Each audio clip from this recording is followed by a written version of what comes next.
আসসালামু আলাইকুম। আজকে আমি ডাল ভুনা করব পাট শাক দিয়ে।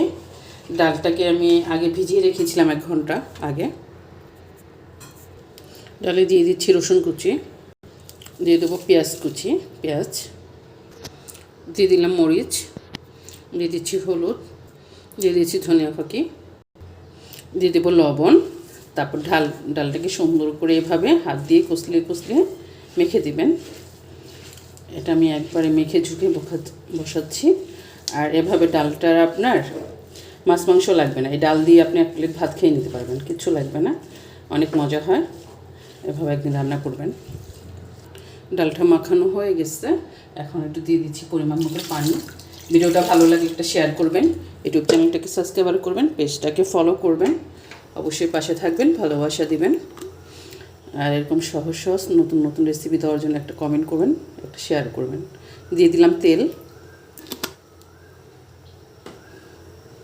ডালটাকে একটু ঢেকে দিচ্ছি। এখন দিয়ে দেবো একটু পাট শাক। পাট শাকটা অল্প দিবেন, বেশি দিলে আবার ভালো লাগবে না, অল্প দিবেন।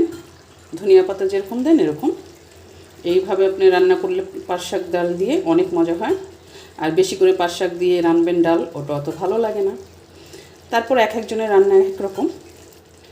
তাই তো একেবারে সহজ হয়ে গেল আমার ডাল, পাট শাক দিয়ে ডাল রান্না।